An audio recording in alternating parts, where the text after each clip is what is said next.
Olá a todos! Hoje eu quero conversar com vocês a respeito do que eu diria para uma pessoa recém-convertida ao catolicismo e até mesmo para aquelas pessoas que estão pensando em se converter ao catolicismo. Eu decidi gravar esse vídeo porque eu tenho recebido muitos e-mails, na verdade, eu recebi alguns e-mails de pessoas dizendo que não são cristãs católicas, mas que gostam de acompanhar o conteúdo do meu canal. Então, por isso que eu achei importante gravar esse vídeo e também porque eu recebi algumas mensagens de pessoas dizendo que são recém-convertidas, mas que estão perdidas na forma como elas devem se conduzir perante esse processo de iniciação na vida cristã católica. Primeiro, eu peço desculpa para vocês pela minha voz. Eu tô com essa voz pouca porque eu estou me recuperando de uma gripe, eu fiquei totalmente sem voz. Mas vamos lá, vamos começar o vídeo, que o conteúdo dele eu acho que é mais importante do que minha voz.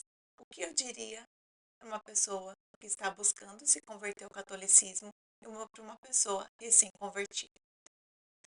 Eu acredito que o principal é a gente buscar os sacramentos da igreja. Os sacramentos são sinais sensíveis que Cristo instituiu para nos transmitir a graça de Deus, e o seu principal propósito é a nossa salvação.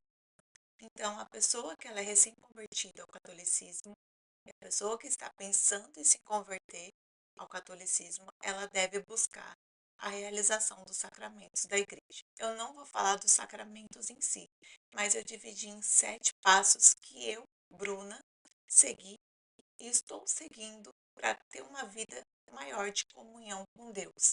Lembrando que eu não sou teóloga, eu não sou catequista, eu sou uma leiga que busca me aprimorar através dos conhecimentos passados por Deus. Tudo bem? O primeiro passo é o batismo. O batismo, ele é o primeiro sacramento. Ele é o que dá o início à nossa vida cristã. Ele simboliza a nossa entrada na comunidade da fé. Ele apaga o nosso pecado original e nos faz nascer para a nossa vida em Cristo.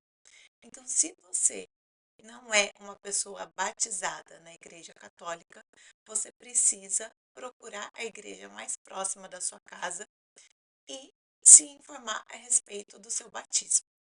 A igreja, ela aceita alguns batismos que são feitos por igrejas não católicas, desde que o rito do batismo seja feito com água e da forma trinitária, que é o batismo em nome do Pai e do Filho e do Espírito Santo.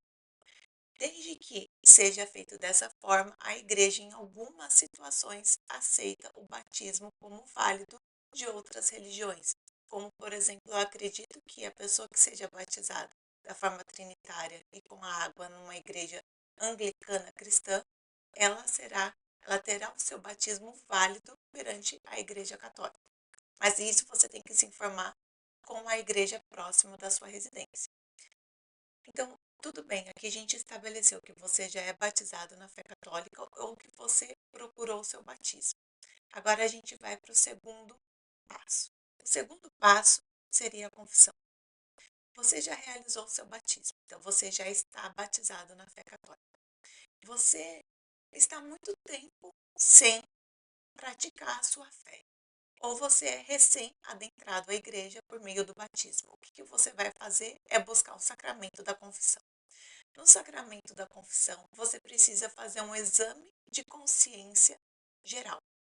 Esse exame de consciência geral, você vai falar para o seu confessor todos os seus pecados graves, que são aqueles pecados mortais. E você pode utilizar como base os 10 mandamentos. Para a confissão ser válida, é necessário que haja um arrependimento.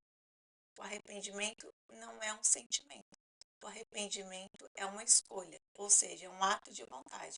Então você tem que estar ali diante do seu confessor, fazendo essa confissão como uma forma de arrependimento de todos esses pecados graves, mortais que você cometeu. Só assim a confissão será válida. A confissão, ela apaga o pecado, mas ela não apaga a pena do pecado que você cometeu. Mas é importante fazer a confissão porque é um ato que você demonstra para Deus que você está arrependido e que a partir daquele momento você não vai mais pecar, pelo menos nesses pecados graves. O terceiro momento que eu diria, a terceira fase, seria a catequese. Eu fiz a catequese quando eu era criança e mesmo assim, adulta, quando eu voltei para a fé, eu me matriculei na catequese. Porque a catequese ela é importante porque ela vai te dar um conhecimento da nossa doutrina cristã. E no final da catequese, caso você já tenha recebido a sua primeira Eucaristia, você vai receber um outro sacramento, que é o sacramento da crisma. O sacramento da crisma é uma confirmação que você passa a receber a força do Espírito Santo e a partir de então você passa a ser um verdadeiro soldado de Cristo. Nesse momento da catequese, você precisa ter um livro de base catequética. Agora, existem vários livros de catequese. Eu acredito que a maioria das catequeses hoje em dia estão usando o livro amarelinho da catequese. Eu gosto daquele livro que está ali, que é o livro de catequese do Centro Dom Bosco, que é um livro de uma catequese mais tradicional, que ele traz muitos contextos históricos que eu acho importante para a gente estar entendendo. E também no YouTube existe a catequese tradicional disponibilizada gratuitamente pelo Centro Dom Bosco, que também é uma ótima fonte de entendimento, de conhecimento da catequese de uma forma mais tradicional. O quarto momento que eu diria, ou a quarta fase, o quarto passo, seria a Eucaristia. A Eucaristia é um sacramento que eu diria central da nossa fé cristã, porque é com a Eucaristia que ocorre um fenômeno chamado transubstanciação, onde o pão e o vinho ofertado se transforma no sangue e no corpo de Cristo. Isso demonstra que a Eucaristia não é uma representação de Cristo, não. Ela é ali, é o próprio Cristo que a gente está recebendo como uma forma de comungar, como uma forma de recebê-lo. E para você poder receber a Eucaristia, você tem que estar em estado de graça, você tem que ser batizado e você tem que estar com a sua confissão em dia. Agora, o quinto momento que eu diria que é fundamental para a gente poder entender a nossa fé, que é a leitura da Bíblia. A leitura da Bíblia, ela é fundamental. A gente tem que ler desde o Antigo Testamento até o Novo Testamento. Por quê? O problema que a gente encontra no momento da leitura da Bíblia seria o erro de fazer uma interpretação fundamentalista, ou seja, aquela interpretação que tira do texto o conteúdo de uma forma literal, sem pensar no contexto histórico, sem pensar no contexto literário e no contexto do momento que foi escrito aquele texto. Eu tenho um professor de Bíblia que ele é mestre, doutor em estudo bíblico. Ele dá aula em vários seminários e ele também é professor de uma universidade católica muito famosa. E um dos recentes temas que nós estudamos sobre o estudo bíblico foi a história de Jonas. Nós não temos a comprovação histórica da existência de Jonas. Jonas diz respeito a um profeta que vive no período do reino dividido. Ele foi chamado para pregar em Nínive. E Nínive era o centro do Império Assírio. E todo o contexto que ele conta de que Nínive se converteu e etc, etc, da narrativa dele, do ponto de vista histórico e arqueológico, não aconteceu porque nós não temos registros da conversão desses assírios. Mas a questão é que aquele texto é uma novela que muito possivelmente foi construída no período chamado de pós-exílio, que foi situado por alto por volta de 400 anos antes de Cristo. Então a história de Jonas é uma novela contada há 400 anos antes de Cristo. Então vejam, a trama contada por Jonas passa a ideia daquilo que ele quer comunicar para as pessoas que estão naquele período.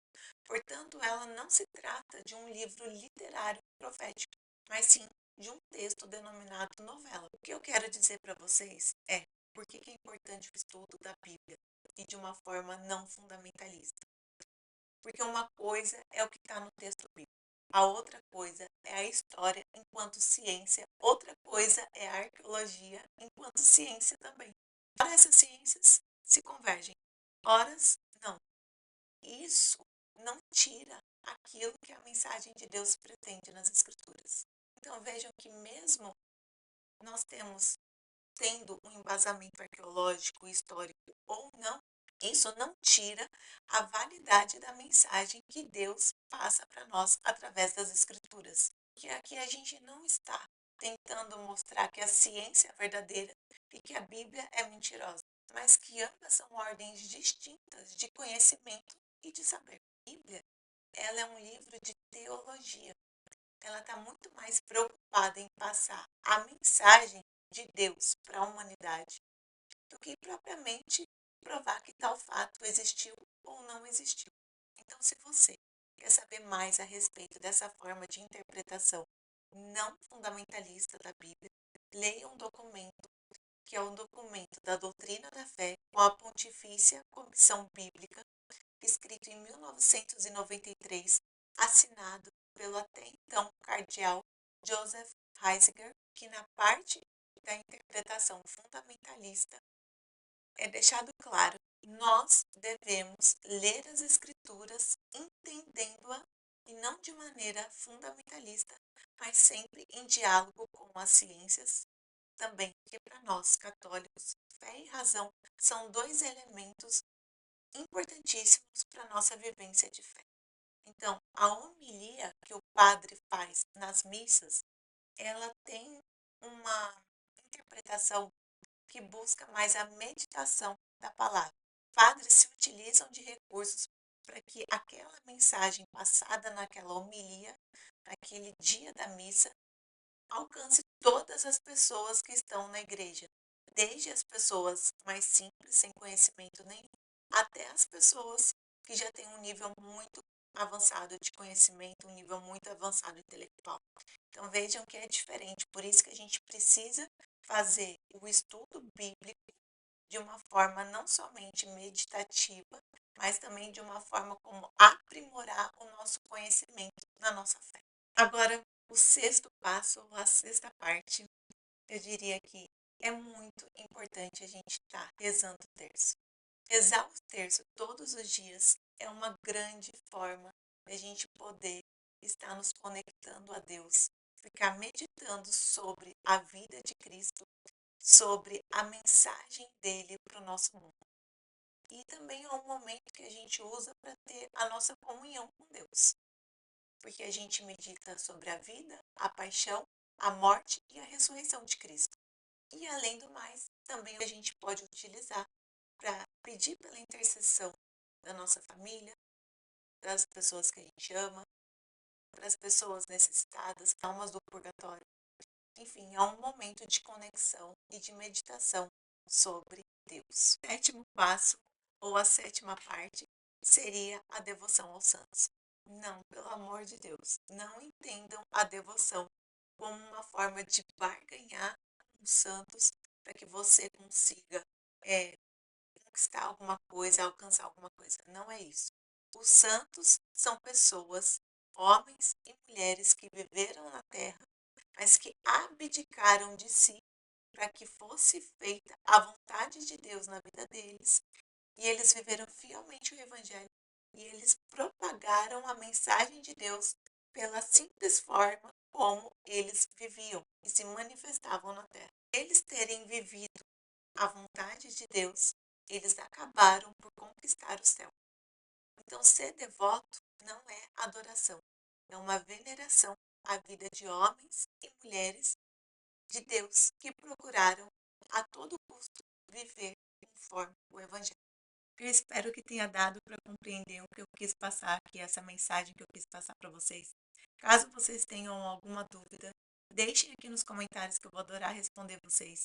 Deixem também nos comentários a experiência de vocês, o que vocês fizeram quando vocês retornaram à fé, ou o que vocês fazem para manter a sua fé em dia, sem desvios, sem veraneios. E acham que tem que acrescentar alguma coisa para as pessoas que estão voltando à fé católica ou que pensam em se converter, deixem também nos comentários o que vocês acham importante. E eu vou ficando por aqui. Um beijo no coração de todos vocês. Salve Maria, viva Cristo Rei, que a paz de Deus esteja conosco.